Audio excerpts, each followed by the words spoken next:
বাংলাদেশের কিংবদন্তি দাবাড়ু রানী হামিদ বয়সের ভারকে হার মানিয়ে আজও বিশ্বমঞ্চে দাবা খেলায় অংশ নিচ্ছেন।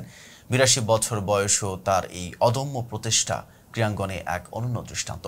তবে সম্প্রতি দিল্লিতে অনুষ্ঠিত উন্মুক্ত গ্র্যান্ডমাস্টার দাবা টুর্নামেন্টে অংশ নিতে গিয়ে তিনি চরম বিড়ম্বনার মুখে পড়েন। রানী হামিদ সাধারণত এক আন্তর্জাতিক সফরে যান না, বয়সজনিত কারণে সবসময় একজন সহচর সঙ্গে রাখেন। এবারের দিল্লি সফরে তার সঙ্গে ছিলেন আরেক দাবাড়ু আসিয়া সুলতানা। কিন্তু দিল্লি বিমানবন্দরে পৌঁছানোর পর ভারতের ইমিগ্রেশন কর্তৃপক্ষ আসিয়াকে প্রবেশের অনুমতি না দিয়ে বাংলাদেশে ফেরত পাঠায়। ঈদের আগের দিন তারা দিল্লির উদ্দেশ্যে রওনা হন। আসিয়া পুরো রাত বিমানবন্দরে কাটিয়ে পরদিন সকালে দেশে ফিরে আসেন।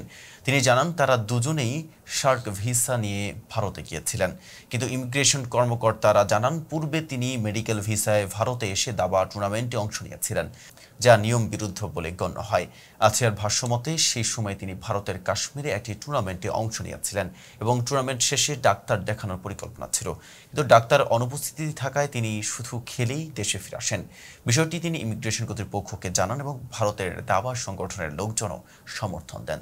তবুও তাকে জানানো হয় কলকাতা ইমিগ্রেশন তার বিষয়ে তথ্য রয়েছে, তাই কিছু করার নেই।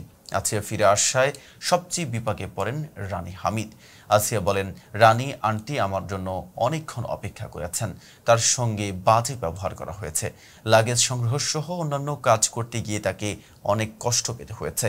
আসিয়ার অনুপস্থিতিতে রানী হামিদের দিল্লি টুর্নামেন্টের পারফরমেন্সেও প্রভাব পড়ে এবং মুম্বাইয়ে পরবর্তী টুর্নামেন্টে অংশগ্রহণও অনিশ্চিত হয়ে পড়ে। রানীর ছেলে ও সাবেক ফুটবলার কায়সার হামিদ জানান, আম্মার একা একা কষ্টের।